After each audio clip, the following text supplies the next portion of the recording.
Hello girls, ഞാൻ കഴിഞ്ഞ വീട്ടിൽ പറഞ്ഞിട്ടുണ്ടായിരുന്നു ഞാൻ വന്ന വഴിക്ക് പാലക്കാട് പോയെന്ന്. വേറെ ഒന്നുമല്ല, എൻ്റെ സ്പോട്ട് അഡ്മിഷൻ അവിടെയാണ് നടക്കുന്നത്. അപ്പോൾ തലേദിവസം മേമ്മയുടെ വീട്ടിൽ പോയി നിന്നിട്ട് പിറ്റേ ദിവസം കാലത്ത് കഴിഞ്ഞിട്ട് പോകാനുള്ള പ്ലാനാണ്.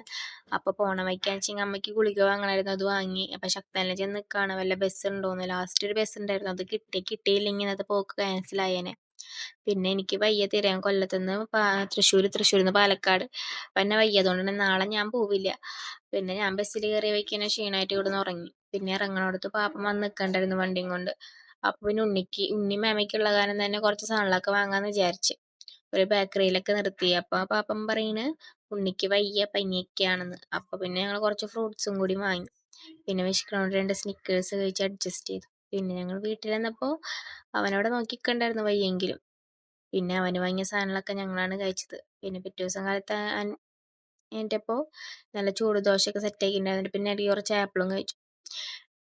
ചേട്ടൻ അമ്മയ്ക്കാണെന്ന് 4 മണിക്ക് കഴിഞ്ഞിട്ട് പോയിട്ടുണ്ടായിരുന്നു. ഞാനെന്ന് ഇപ്പോഴാണ് എനിക്കും തന്നെ ഒരു 9 മണിക്ക് കഴിഞ്ഞിട്ടായിരുന്നു. പിന്നെ ഇങ്ങോട്ട് വരുമ്പോൾ ഒരു ക്യൂരിയോസിറ്റി ഒക്കെ ഉണ്ടായിരുന്നു, കാരണം ഞാൻ ചെറുപ്പത്തിൽ വന്നതാണ്.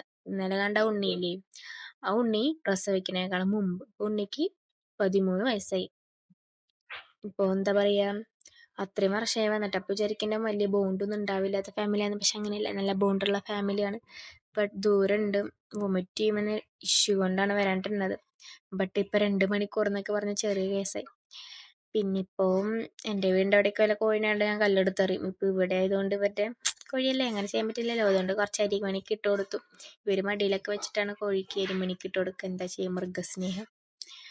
പിന്നെ പോണ സമയപ്പോൾ ഇവനിരുന്ന് ടെമ്പിളിലാണ് കളിക്കുന്നുണ്ട്. പുതിയ സീസണൊക്കെ നമ്മളൊന്നുള്ളപ്പോൾ അതില്ല, വേറെ ഏതോ സീസണൊക്കെയാണ്. പിന്നെ അവിടുന്ന് പോന്നു, അവർക്ക് നല്ല വിഷമൊക്കെ ഉണ്ട്, എനിക്കുണ്ട്. പിന്നെ ഞങ്ങൾ തൃശ്ശൂരൊക്കെ എത്തി. അവിടുന്ന് ഞങ്ങളുടെ ബസ് വിളിച്ച് വീട്ടിലേക്ക് പോയി. അപ്പോൾ അത്രയേ ഉള്ളൂ ഗൈസ്, ബൈ ബൈ.